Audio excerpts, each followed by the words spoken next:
Welcome to the March 17th Development Review Board meeting for the City of Montpelier. On this March 17th, we are going to have staff review remote meeting procedures, and then we will move forward.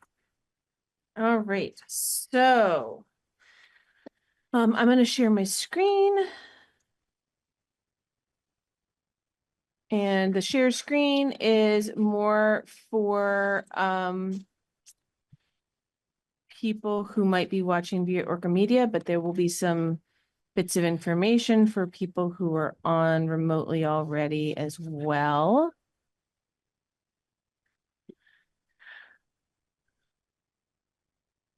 All right, so for anyone viewing tonight's Development Review Board meeting via Orca Media, you can participate in the discussion via the Zoom platform through either video or telephone access options. For the full video experience, and so that you can ask questions and we can see you, type this link into your web browser. Alternatively, you can call in using this phone number, and when prompted, put in this meeting ID.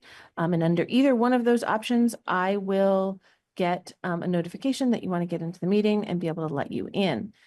If anyone is having problems accessing the meeting, please email me at mcrandall@montpelier-vt.org. For those attending via Zoom, turning your video on is optional. For everyone attending, please keep your microphone on mute when you're not speaking to reduce background noise. And if you wish to speak, please raise your hand. And when the chair calls on you, either unmute yourself at that point, or if you're having issues, I might be able to unmute you. If for anyone who happens to call in over the phone, you can use *6 to mute or unmute in the Zoom platform. Please note the Zoom chat function should only be used for troubleshooting or logistics questions, questions or comments about an actual item on the agenda. You should raise your hand either physically or by using the raise hand button on your toolbar. And then again, wait for the chair to call on you before you speak, especially the first time you speak, but really anytime that you do speak, we ask that you try to provide your full name and address for the record if you're not an applicant or a part of the applicant's team, or at least repeat your name if you speak more than once. This helps with the record keeping. And in the event the public is unable to access tonight's meeting, which I would get notification of through my email, the meeting would need to be continued to a time and place certain. I'll now hand the meeting back over to the chair. Thank you. Let's first go around and introduce the board, please, starting on the right. Board member. Rob Goodwin, Vice Chair. Meredith Crandall, staff. Sharon Allen. Let's go to Kevin. Kevin O'Connell, Board Member. Okay, great. Alex Halas, Board Member. Joe Kiernan, Board Member. Great, thank you. The first thing we want to look at is the agenda. We need to get that approved. Motion to approve the agenda. Second. All those in favor? Aye. Aye. Okay. Catherine? Hold on one second. Alex, You you've got to mute the speaker on your computer, not just mute the Zoom. Okay, awesome. Okay. And then, hold on, I just got, sorry to interrupt. I gotta pass these down. You can do your thing. I gotta pass these down. Okay. So the first and only applicant this evening is Alyssa Boucher. Okay, I give it a shot. Ben Danowitz. Can I have both of you raise your right hands? Do you solemnly swear to tell the truth, the whole truth, and nothing but the truth under the pains and penalties of perjury? Yes. Yes. Excellent. Mary? Yeah, other people. Oh, Because I know Chris Drenkoff is probably gonna speak. okay. So would all of those folks who are not the applicant who are planning on speaking at all, please raise their right hands as well. Yeah. Oh, you've got Chris. I don't know. It looks like, so if Jim and Joaquin, if neither of you are planning on speaking, then you don't need to be sworn in. If you don't get sworn in now and you decide you want to speak later, you'll need to be sworn in at that time before you can speak on the application. Okay, so Kevin. I don't have to swear him in. No, you don't have to swear in, Kevin. No, the people swear at me a lot, but So do you solemnly swear to tell the truth, the whole truth and nothing but the truth under the pains and penalties do. of perjury? Awesome, thank you. There's somebody else with a hand up, right? Oh, you got Chris? Yeah, got Chris. Chris's hand was up. Yep, and I heard him say. yes, it was. Thanks, Chris. Okay, maybe like a, 2-sentence overview here, Meredith. Yes, sorry, I'm just making a couple notes of things that the minute taker wouldn't be able to see about people sworn in. Yes, so this is an application that's coming before the board because as the zoning administrator, I'm not allowed to approve development that disturbs or creates slopes of 30% or more. And this is a little bit of a different application than the board has maybe dealt with before, because some of the engineered plans are available, some aren't. So there's sort of a phased approval being requested. But otherwise it's fairly similar to a lot of slopes development applications that has come before the board in the last 6 years. If you could introduce yourselves and give us a brief overview of what we're proposing or what you're looking for. Sure. Hi, I'm Alyssa Buchiver. I go by Allie, and Ben and I are partners, getting married in a couple months, and we just bought some land in Montpelier where I work at the Vermont Agency of Agriculture, Food and Markets.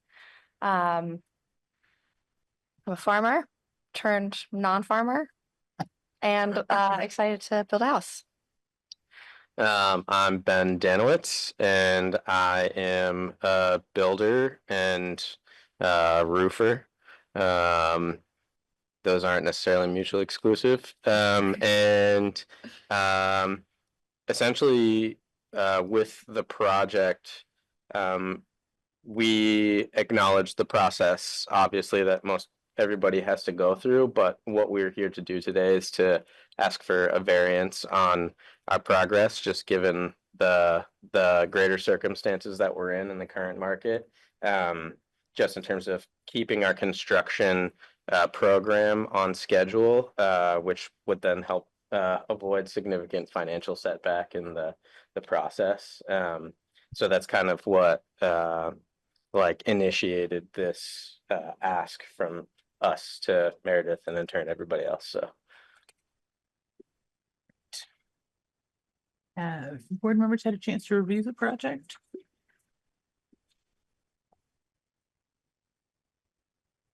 Yes. Yes, good. I know we usually go into it. I just maybe quick follow-up. Sure. Yeah, you mentioned it's like asking for a variance in the process. I don't know if you could expand a little bit on sort of what that means. So essentially, like normally we would have had our foundation structurally engineered during the submission of the permit application, but we weren't quite aware of all of the circumstances of how the site was going to be developed based on kind of the dynamic nature of design. So once we finally submitted everything, and these plans have been in the works for over, I would say, since April of last year. So we've been working on this for a while, but by the time we had set everything up, I had set up several subs that are of like higher consequence that are just like tougher to get in a line. Utility, excavation, blasting, and also land clearing. And I just know from being in the trades for the past nearly 15 years around here, how difficult it can be when you push somebody's schedule out to the point where then they can't do it maybe for like another year. So it was just one of those things where if, we called an engineer at the time that we were requested to have the structural engineering, we wouldn't be able to get an engineer until basically about mid-April is the first engineer that we met with that was qualified to do that aspect of it.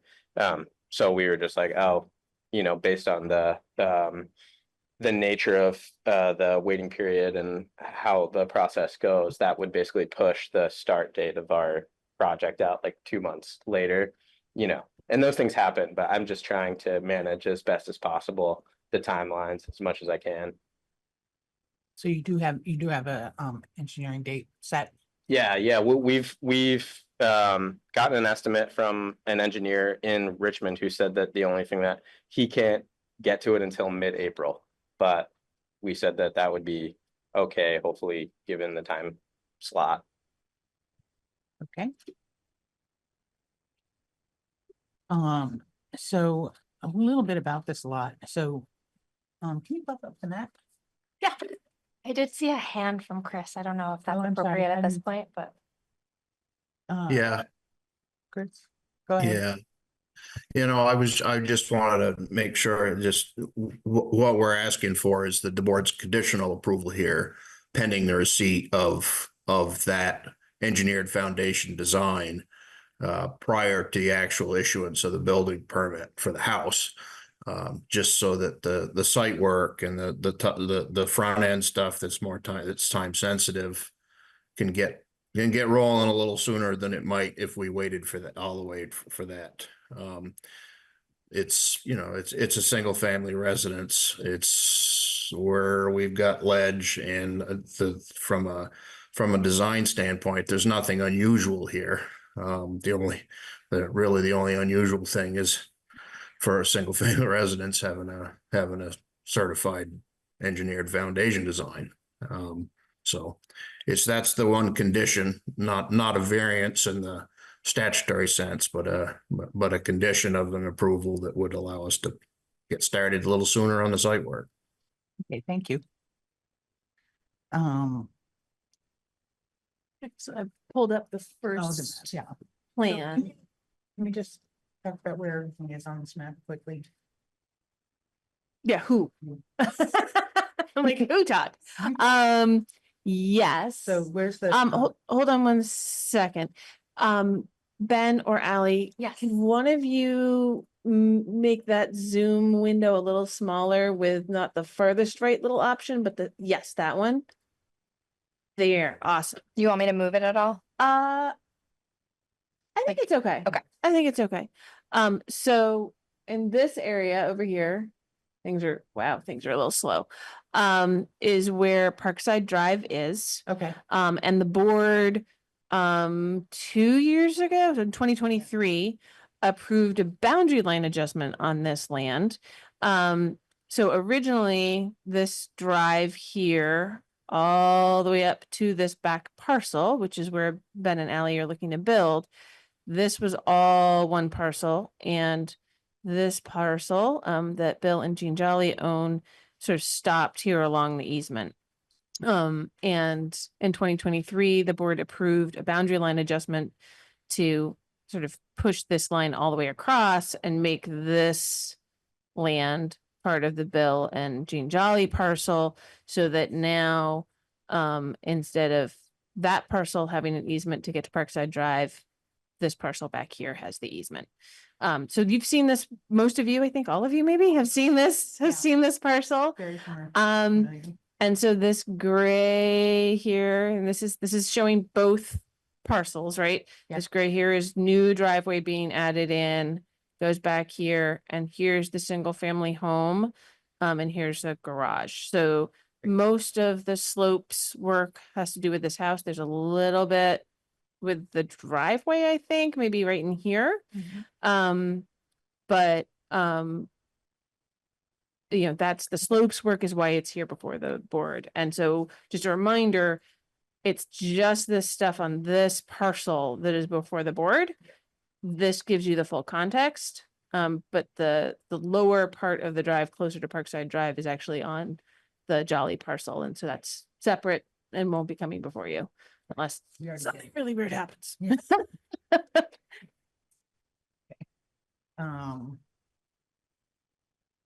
So reading through the application, it looked like, I guess I read it to understand that, that while you are going to be disturbing some of the slopes that are at that rate, that it was going to be that to do, it looked like to do the, was it swale work? Not swale, but swale work, that a lot of that, to do all of that would have will disturb the area more. Can you talk about that a little bit? You might want to I'm gonna- open, here, I'm going to take off share screen so that we can see Chris in case he wants to pipe in on any of that. Go ahead, Chris. Yeah, I was having a hard time hearing the question. Just directly into the mic. Okay, I just, in reading through the application, it looked like, there was at some point where I think it actually may have been you, Chris, that, that answered a concern saying that, that you felt like the site work was going to maybe disturb more than, help me out here, Meredith, where is that? I don't know. Do you mean, is it in the emails with, I know it's in Kurt? the. it has to do with how much, Yeah. how many, what degree of slopes in the area that's going to be disturbed by sort of the swale work and the drainage work versus the house? Is what she's trying to get at, Chris. Thank you. Maybe a comparison between the two. Did that I come guess- across? Yeah, I guess I'm not exactly sure what Can I, Yeah. they're talking about the silt beds underneath where the, I think the blasting happens on the Yeah. steeper slope that's affected. They're wondering about whether or not there would be more disturbance caused by doing the work underneath for that retaining silt bed, basically. Or it was just in reference to your response on the emails that we were cycling between us and Kurt. So she just essentially wants to know if what you meant by the disturbance. Yeah. Okay, so this is my responses to Kirk's concern, Yeah. Kurt's Yeah, that I concerns was looking at. Thank you. from Sorry. Friday. Okay, yeah, so silt fence is typically what we refer to as a perimeter control. It's kind of the last ditch. It's the outside edge of the disturbed area.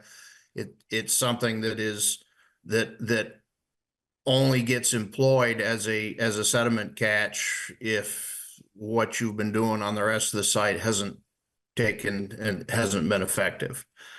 So as a perimeter control, as the name would seem to imply, the intent is to get it installed around the perimeter of the disturbance. Kurt's comments were about the typical installation of a silt fence, which wants to run parallel to the contour, so that any flow coming down the slope isn't being concentrated by the silt fence. In this situation, the only place I see that it was a concern was along the portion of the driveway that's coming up from the existing Jolly driveway up the hill, where we had specified the silt fences again as a perimeter control, but because it's in a fill section, when you establish those perimeter controls, you can't install silt fence on a fill slope that hasn't been built yet. So my solution was to install the silt fence down the slope, counter to the normal approach, and install what's referred to as J hooks in the end of the fence, kind of button the end of the fence around upon itself to create a catchment area for any runoff that might get concentrated by the fact that the fence is running down the slope. So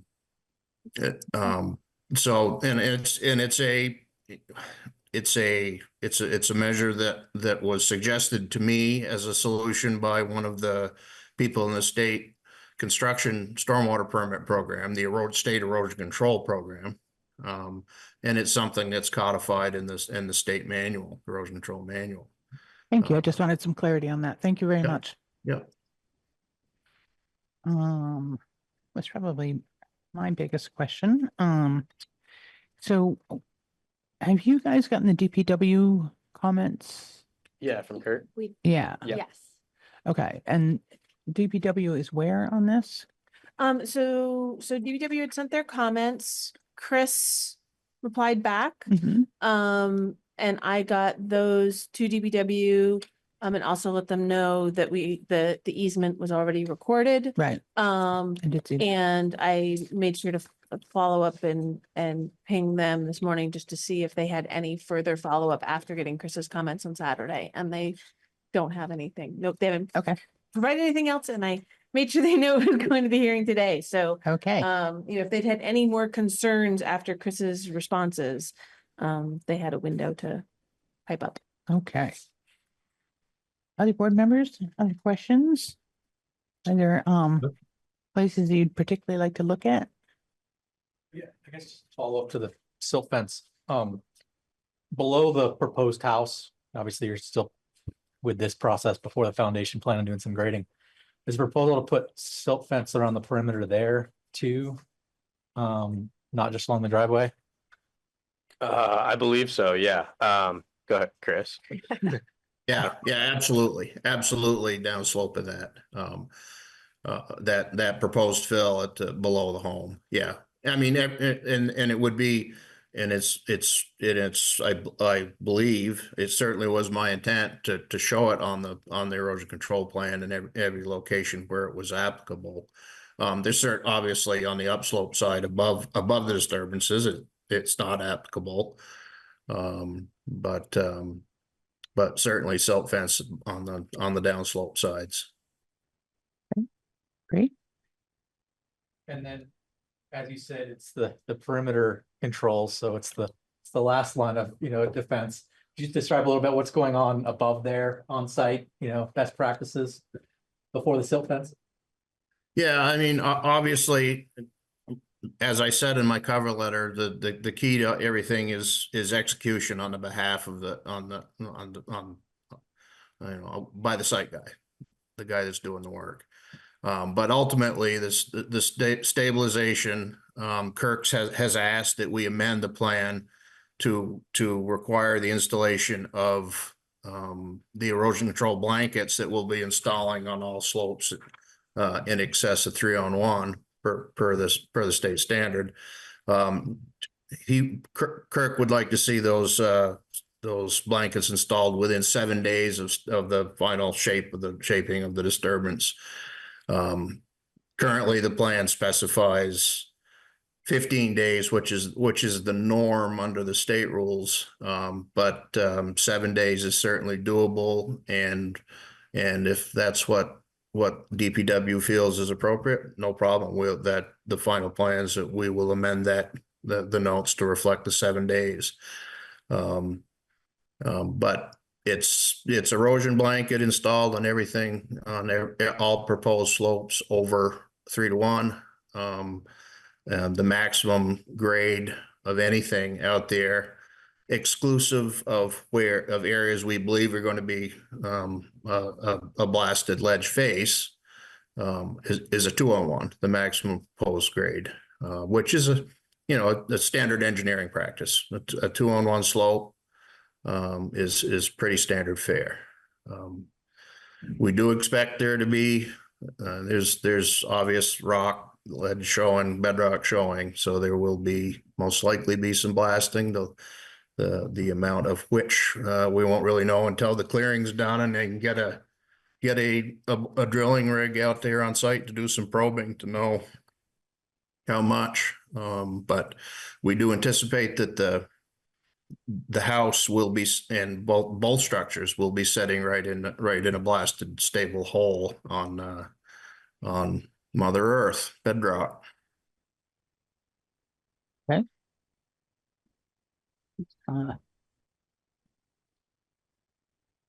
So the engineering plan, for the foundation engineering plan that has not been done yet, what did you call that? The engineered site?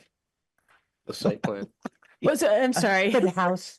Yeah, so the engineered foundation plan. Right. Right. That's the like one thing that's missing, along with a letter from the engineer specific to the foundation. The engineer letter right now about, no undue risk is about the general site plan. Right. Because it's different engineering. Right. So the structural engineer, got that right, will do the foundation plan and a letter about the foundation. And could that even really be done before the blasting?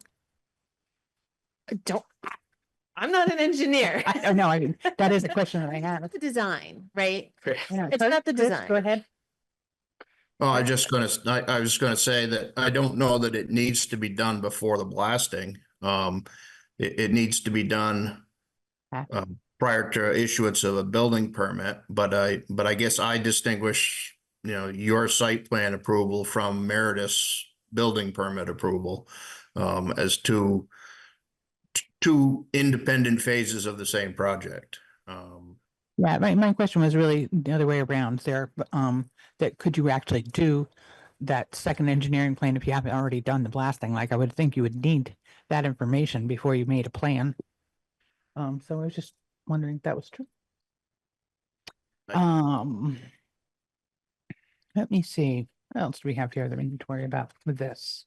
Are there other questions that people read through other parts of I have a question, application? actually, just out of clarification. Well, Chris, why would it be necessary once a slope is disturbed to get the foundation engineered? Like, what is the engineer actually doing in that process to make sure that the foundation is then sound in that location? Again, I'm not a structural engineer or we'd have done this for you. Yeah. Typically it's the foundation design itself most likely isn't going to change much regardless of what they find when they blast. What's going to change is the specifications for any materials that need to be placed below the floor levels, your basement floor levels. And that if ledge is deeper than we anticipate, then you're going to be buying some structural fill that needs to be properly compacted and placed. And those are the things the engineer, and those are things that you won't have answers to specifically until the blasting is done. Right. The specifications aren't going to change whether it's 18 inches of structural fill or 4 feet of structural fill. Mhm. But I would be surprised if the actual design of the foundation was anything different than a standard single family residential 8-inch thick poured in place reinforced steel concrete wall. But Thank you. If there aren't more questions from the board, I would like to see if there are any questions from people who are attending. Okay, if you'd step up to the podium and identify yourself, please. I'm Mark Billion. I live at 37 Bailey Avenue, just downhill from the site. And as I mentioned in my email, which I sent out earlier to you all, we're in support of the project, and we're glad that someone's going to make use of that beautiful part connected to Hubbard Park. Reason I wanted to speak to you all was because the issue that always drives me is stormwater management. I've been before the DRB twice before, once when Bill and Jean were selling the lot and I raised the issues with you. And prior to that, when they were planning on building the house. I don't see anywhere, and this is really a question to you all, I don't see anywhere in the process that downhill neighbors are taken into account with respect to stormwater management. So I believe that there's a level at which stormwater management kind of clicks on, and we're not at that level with this application. So it's not really a preference for us. It's a matter of regulation. Well, I know that I read the report. I read Chris's comments in it. And when the document refers to uphill and downhill, it's really within the project itself, not within the area where we live. We live downhill from the park, from this parcel, and we've lived there for 31 years. So over the 31 years, we've dealt with 31 years of rain events and also having the site disturbed when Bill and Jean built their house. So all of the homes on Bailey Avenue have had to deal with stormwater runoff. All of my neighbors have had to put hundreds of thousands of dollars into dealing with excavation, curtain drains, sump pumps, those kinds of things, swales. We have a swale. When we bought our house in 1993, there was a swale across the back hillside. And every 2 years, I have to clean that out and deepen it. And this past year, I put some significant time into that. So I just wanted to ask you, Where? where do we take into account there? I know you're going to be putting some conditions on the approval of this. And I know Chris mentioned in his document that he thought there would be minimal impact. But where do we look at what's actually happening between the sites? And what do we do if the minimal impact that Chris believes is not actually what turns out? So I can guess, but Meredith probably ought to tell you. I'm pretty sure I know, but I would not guarantee it. So in April of last year, the stormwater provision, that is a general provision that comes into play, and we look at it to begin with anytime a zoning application comes before our office. It's section 3009. Under subpart B of that, about when stormwater management plan is triggered, which is when that review, big picture review comes in, they set very specific trigger points. And here, where it's outside of a combined sewer area, so you don't have sewer and stormwater lines running together with all the stormwater running into the sewer system, a development has to result in 10,000 square feet or more of impervious surfaces on the subject parcel to trigger a stormwater management plan. So, I'm limited by that. Department of Public Works is limited by that. The board is limited by that. Yeah. That's, they set those.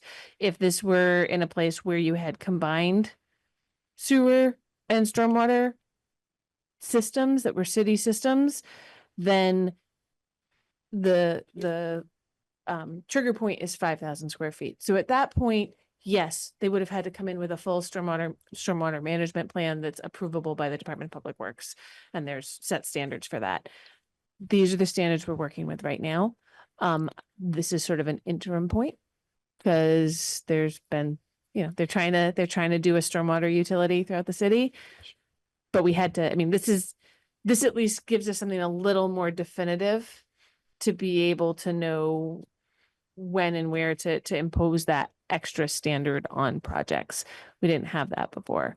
But yeah, this one doesn't. So you're telling me that they are actively working on stormwater management right now. I'm not part of those discussions, so Okay. I don't know. I don't know when that group last met. I know that there's a plan in place, and it's part of, I think, the city plan to be developing that stormwater utility. I am just thinking that that might be the better place to go with information about stormwater management, and if you didn't like the triggers, seeing if you get those changed, or that working with a group that is already working on the stormwater management is probably the best place. Sorry that we don't have a better answer. And that might be a place to be able to figure out how they're working with things and what other changes they might want to suggest to the planning commission to make to these regulations. Well, even if they revise it, there's always going to be a cutoff threshold. Yep. Yeah. There has to be. And so necessarily that means that if you look at a project as being self-contained, you most likely will never hit that cap. But if you look at the project within a neighborhood or within a portion of the town, they're probably, I suppose it depends on how you calculate the 10,000. If you looked at all of the homes that are impacted by it specifically says on the subject parcel. So, for policy discussions, unfortunately, this isn't really the place to go. And in my office, really, it's Mike Miller, the planning director. I advise here and there on changes to the regulations by reading them and going, there's no way I can possibly do that. or like proofreading stuff, the big picture policy discussions. It's not the board, and it's unfortunately in our office, not me. I can carry those concerns up. And then, and it does, the But- 10,000 trigger point does come before us, I mean, we, hang on a second. Well, if I Uh, could just interject. at this actually- point. I'm sorry. Can you wait Hold on. just 1 second? Okay, let's start with Rob. Oh. I think that when it comes before us, I mean, there's sort of two things of stormwater. There's the type of stormwater that triggers the whole stormwater process in a permit. And then there's the board looking at it and saying like, what does this project do in its steep slope aesthetic to the town and any impacts that it may have off of the site? I think that those are different things. I mean, if you read the sort of, I mean, we're charged to look at, erosion, runoff, flooding, degradation of water quality. Oh, In our review- under the slopes. Under the slopes provision. Yes. Now, Right. whether that doesn't mean we're to review it as like, does it meet the conditions of a stormwater permit management plan? But it's as a board, do we, feel like there's additional scrutiny needed because this type of steep slope development will have these type of impacts, and that is our goal. Okay. Role. I guess, did someone else want to speak? Chris, did you want to say something? Or Kevin? Kevin, it was you. Yeah, it was me, and I guess I'm thinking, it sounds like we're kind of hamstrung in being able to pursue Mr. Billion's very justified concern.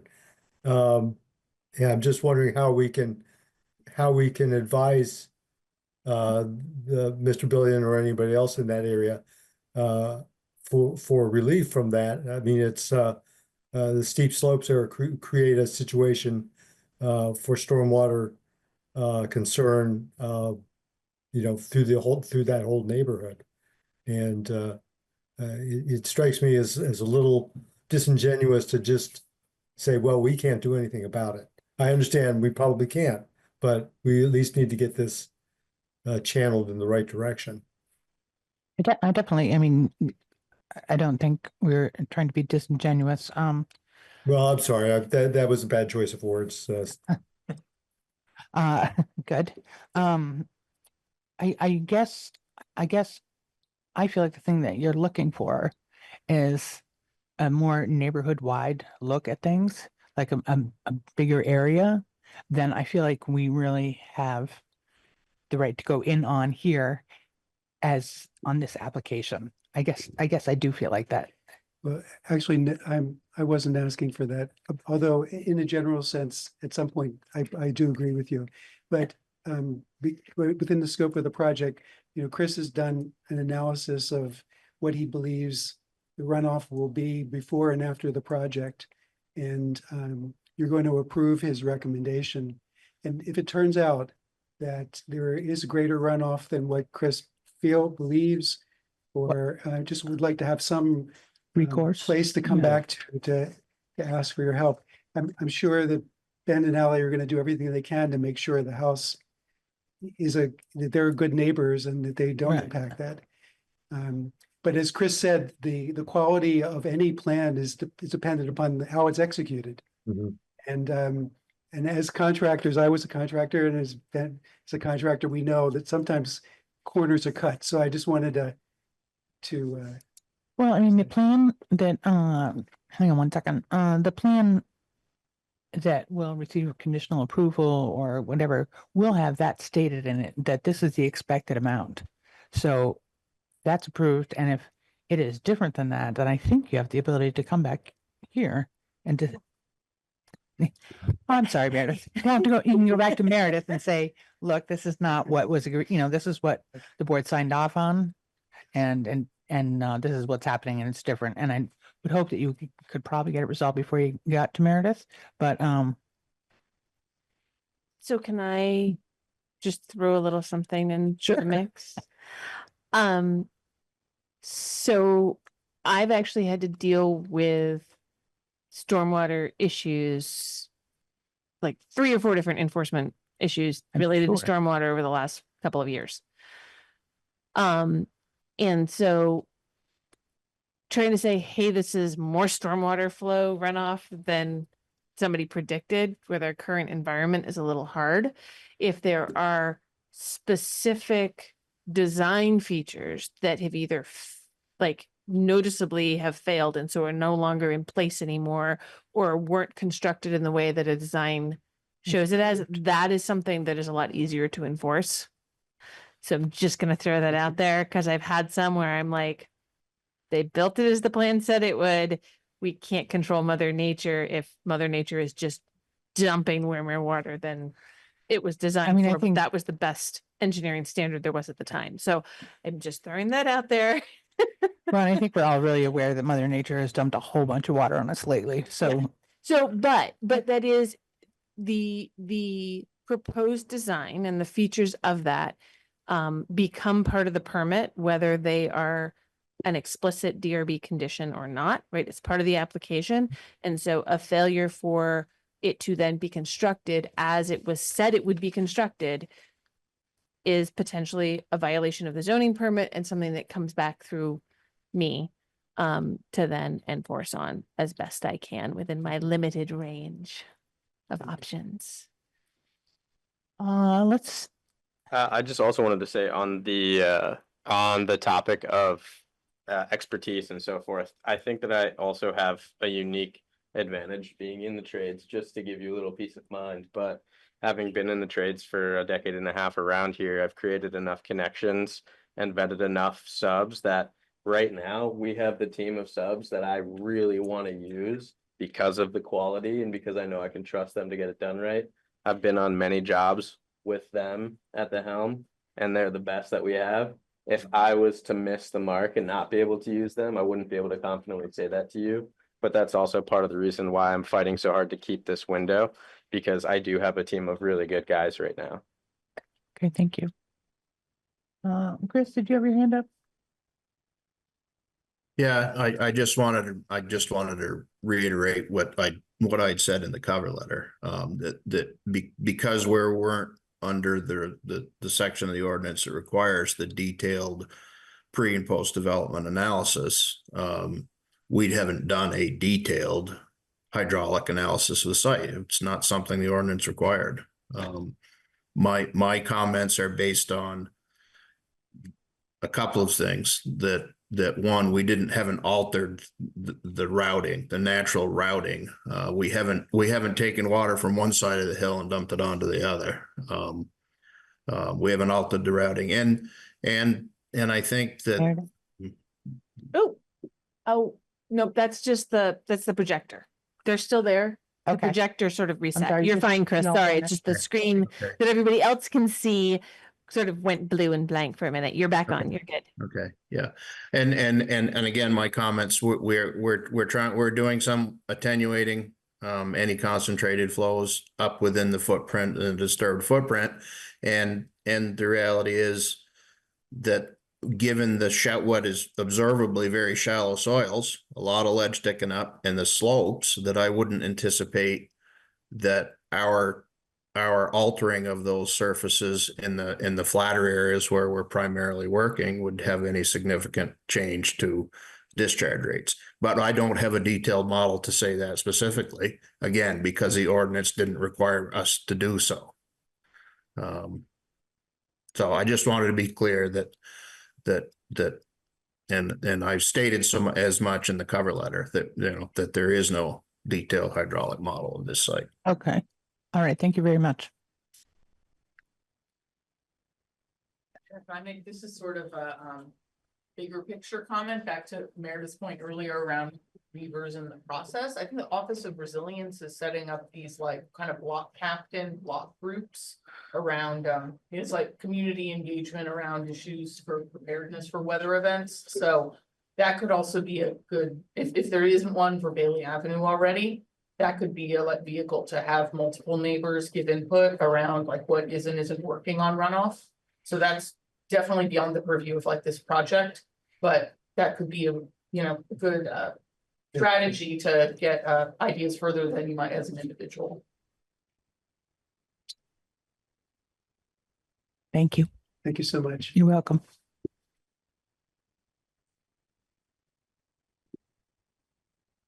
All right. So we have a couple of options here on the approval, provided that we are headed in that direction. I think the biggest thing is whether to approve it or not. Is the first part. And the second part is to approve it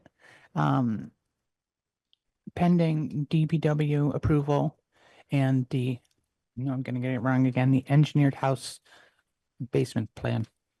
That's close. It's pretty much what it is. And that would have to be signed off on by DPW as well. Is that right? Or is that you? It just comes in stamped. Yes. Comes in as it will ultimately will get, just like there's stamped, engineer stamped site plans Yep. right now. There will be a set of foundation plans, drawings of the foundation that will be stamped by a structural engineer there. As well as a letter from that engineer with the same attestations about it Okay. not being undue risk. So that's what I'm looking to have come in. And it could either be something where you ask the applicants to come back before the board to get a sign off and like a second zoning approval, or it comes in, DPW says yes, as a double check on it, another set of engineers double checks the first engineer, and then sends it on to me to then sort of do I wouldn't do the zoning approval of the building permit until I saw that. Right. So the zoning permit could issue for the whole project, but they can't build the house until they get a building permit, which they would not be able to get until All the pieces. all the pieces are in place. Just to sort of an overview of our process between zoning, Department of Public Works permits and building permits. No building permit for a particular structure gets issued until zoning, and it has to be either me or the zoning assistant, literally checks off a box in the permitting software for that particular building permit. And also DPW has to sign off on all of their permit issuances before that building permit gets issued. So just issuing a zoning permit for these structures, both the garage and the house, does not mean those immediately can start getting built. There's a whole nother round of checks and balances that happen. Do other people have thoughts about how this decision might look? Rob?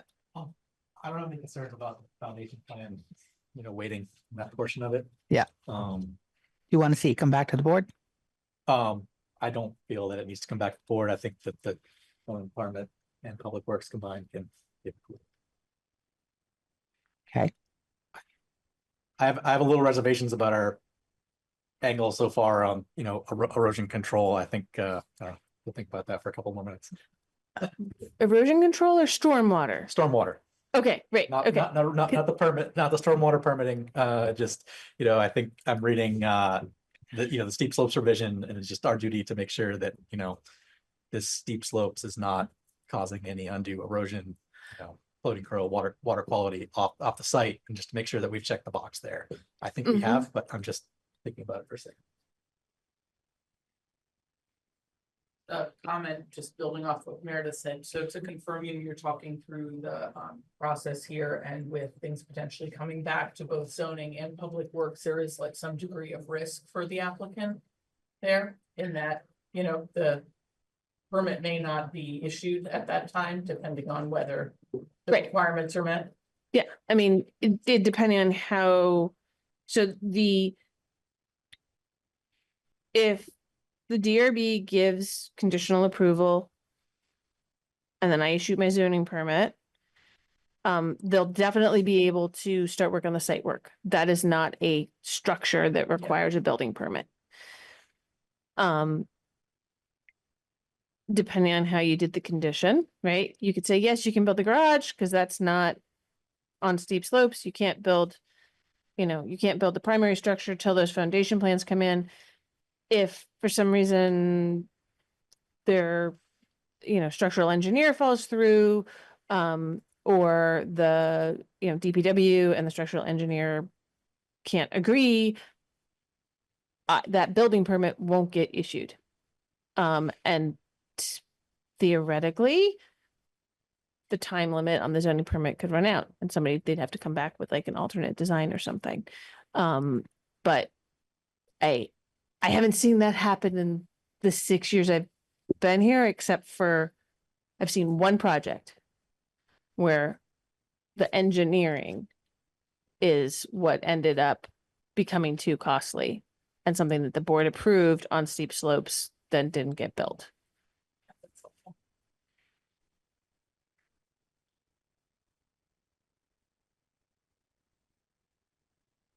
Does anyone want to make a motion? Can I ask a question? Sure can. What is that time between the zoning permit? What is that statute of limitations? So under current zoning, once you start work under the zoning permit, you have 2 years from commencement to wrap up the projects and get it to a point where the structures can be used or occupied. You do have the option for 1 12-month extension in there if you come to me before the end of that 2-year window. You also, just as a sort of buffer, that first 2-year window, right? It doesn't start, you have 2 years to start that. So if for some reason a whole bunch of your contractors fall through, don't start on the site work. Once you start the site work, your 2 years to complete starts kicking in. But really, it's 3 years as long as you come to me for that 12-month extension. Thank you. Yeah, you're welcome. Joe, if you're looking at that first condition might not apply anymore because DPW, depending on how you feel, if you feel like DPW signed off on the erosion control plan, or if you want if you want the final erosion control plan, like a new draft of it to be approved by DPW. Or did DPW approve? So they went back and forth, right? But is there nothing further I did not get anything further from Kurt, but after Chris's comments. but today? Nothing So- today. So it's not even that's all fine, but also not hey, we disagree with X. Right, so I think I you don't need to keep that pending in there Okay. because. Yep. Because you don't know what he's gonna say to his responses. Okay. And DPW does need to sign off Yep. on it. Perfect. I just wanted to. Yeah. Make sure. I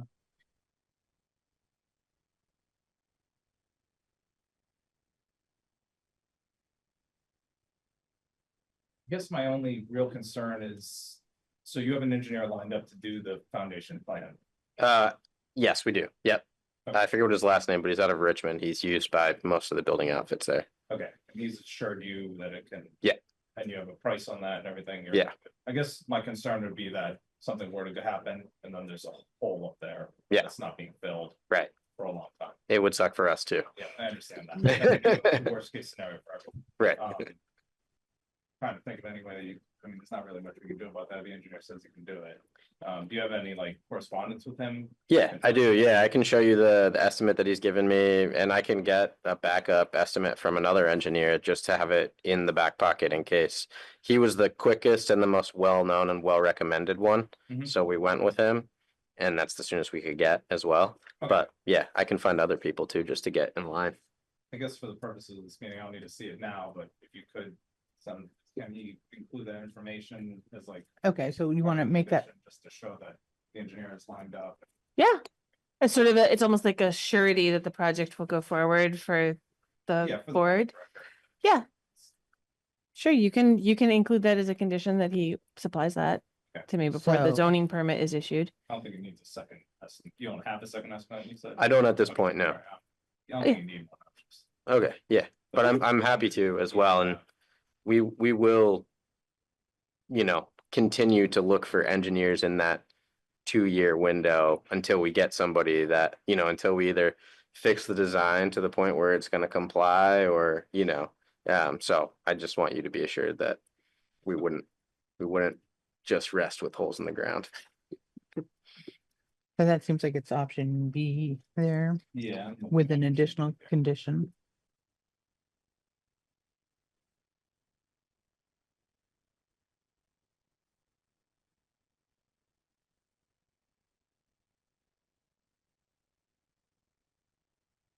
Yeah. Okay.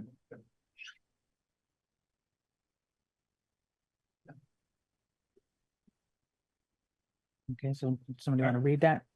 Great. I will make a motion to grant the request to construct a single-family home, garage with apartment on the second floor, and associated infrastructure involving steep slopes at 0 Parkside Drive, parcel number 118-008001, as presented in application Z 2025-0009, and supporting and supplemental materials, subject to the following conditions of approval. Prior to prior to issuance of any zoning permit, applicant will obtain and provide to the zoning administrator written approval of the erosion prevention and sediment control plan from the Department of Public Works. And then this would be where I add in the foundation and also provide the Right, so it's a letter of, I don't know what the correct term. Yeah. So, well, but this is, it's not, actually if you're asking, do you want him to provide the estimate? That you were saying you wanted as like surety? Structural foundation designs. So that's you jump to, and condition number 2. Okay. Option B, I think is where you guys were headed. Yeah. So Okay. basically you go from 1 Yeah. to 2, B 2. Yes, sir. Okay. You And had, then second condition, prior to issuance of municipal building permits for construction. or construction of the primary structure, applicants will obtain and provide to the zoning administrator the engineered foundation plans and letter demonstrating compliance with section 3007 and written in the Department of Public Works approval of such. Your thing has been included. Yeah. Isn't that Your the thing zoning is to portion? prior to. Okay, so what are you looking for? A letter of surety? yeah, that's what I was trying to get to, and then you went to something else. Right. So you've made the motion. So somebody needs to Second it. second, and then there can be discussion to amend. I'll do it. Okay. I'll second the motion. All right, any discussion? Maybe a little.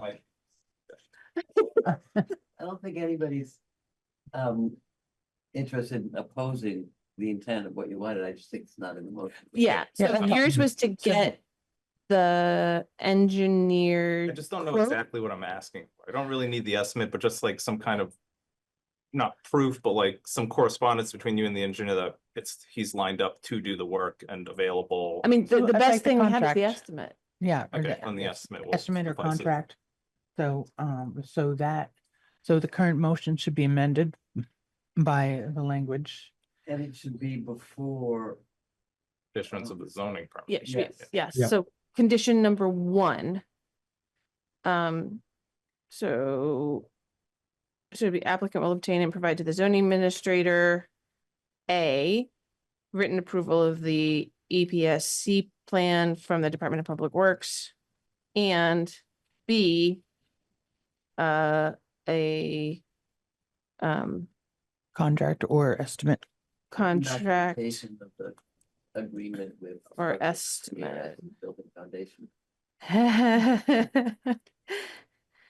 Wait, whatever Alex just said. Written Yeah. documentation of the agreement with the structural engineer as to the foundation plan. Yeah, that's what I was gonna say.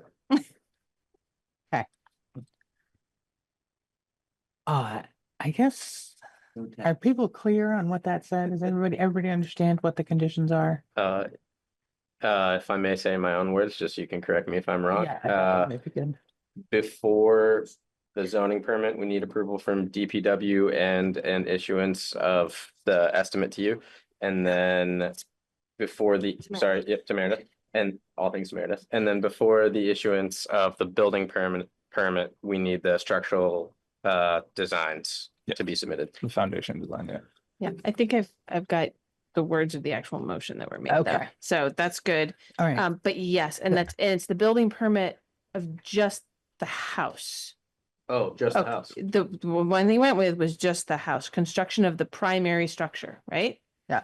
Went with B2. Yep. Yeah, Yeah. so because the garage isn't on steep slopes, Okay, right? So you can get, and there'll be two different building permits because they're two different structures. got it. So you'll get a building permit for the garage and you can, that can come first if need be. Okay, And then, but the building permit for the house will not be able to be issued Got it. until we get those final structural designs and plans. okay. All right. So can we have a second on the amended motion? All those, let's do a roll call on this, Catherine? Yeah, amendment. Yeah, Oh, that's what I thought we were doing. this isn't, I'm so confused. This is just a vote on the motion that has been amended in discussion, right? Or is it a vote to amend the motion and then you vote on the motion? I thought we were doing the amendment to vote on the amendment because somebody made a motion to amend that we then have to vote on that. Okay. But, all right, so So bad. all those in favor of amending the motion, please say aye. Aye. Aye. Those not in favor, say nay. Excellent. Okay, so we've got the amended motion in there. So that we now want to take a vote on the final decision, which includes that amended motion, and this should be by roll call. So Catherine, Yes. Rob, Yes.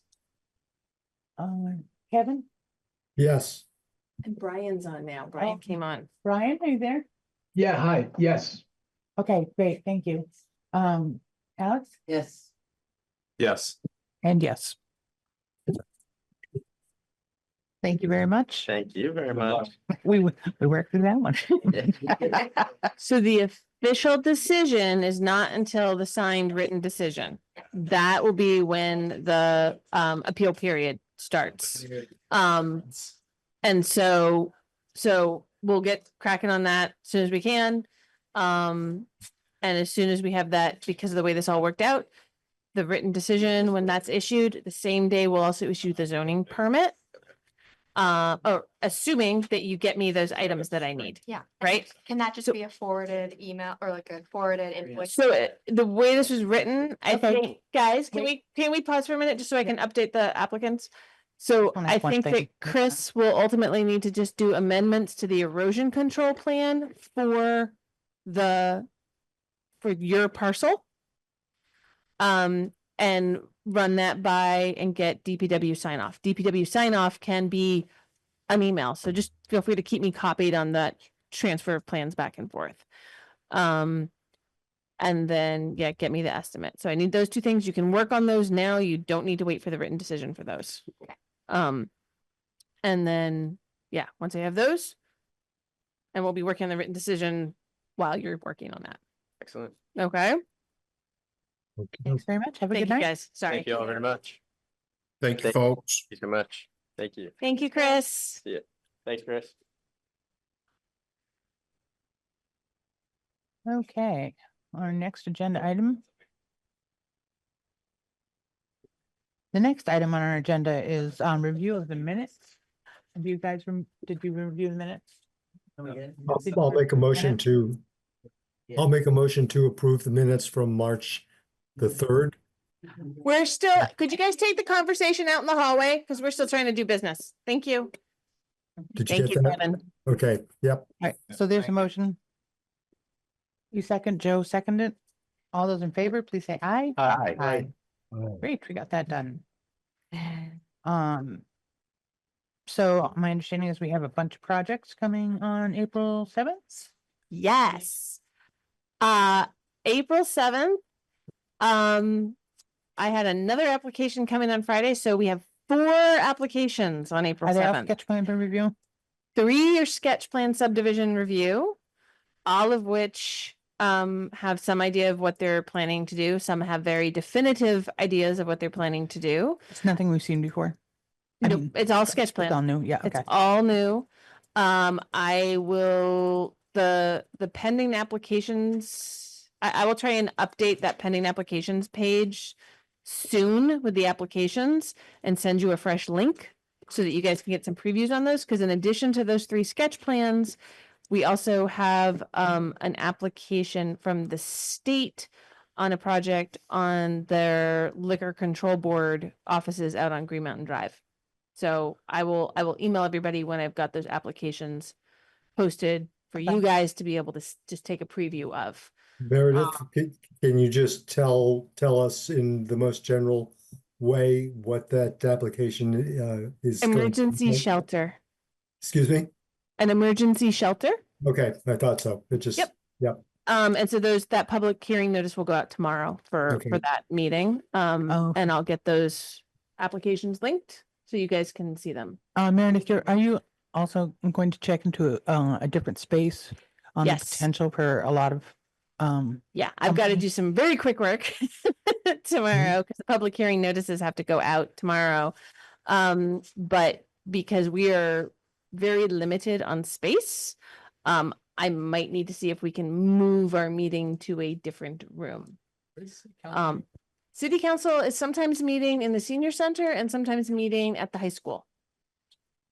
Those are both spaces that Orca has been using and that have a little more room than we're able to have here in Memorial Chambers. What's going on with the council chambers? It's so you know that moving wall Yeah, that's in here, we can't get into the space on the other side because it's actually an office. oh, So that's the community justice center offices and all their desks and everything are over there. So we can't use that space. So Yeah. we can't expand. okay, I understand. I didn't know that. So they've been there since the flood? Yep. Yeah, oh. okay. Or well, shortly after the Shortly flood. after, right. Yep. So yeah, keep your eyes peeled. I've got to try and work. I have to send out some emails tonight because till I got in here this evening, I kind of forgot about the fact that with 4 applications, we don't really have room for many members of the public. Senior Center has big tables on the bottom floor Yep. that are easily movable. I would think Yep, so that with that- some pre-planning, that would be a good place to look. Yep. I think that's where I'm going to reach out first. Yeah. So Are we adjourned? not yet. I take a motion. Just was actually echoing the question first. Oh, good. A couple people online. I don't know if we have a general, 2-minute limit for anyone that wants to talk in general business, but we have somebody. Jim is on here. Is he just saying hi, just participating? Hi, Jim. Was there something under the category of other business you wanted to bring up? I think he's looking for his mute. You can nod your head and or shake it. Nope. Okay. Thanks, Tim. All that anticipation, my gosh. I know. I'll motion to adjourn. Okay, second. All those in favor? Aye. Aye. Hi.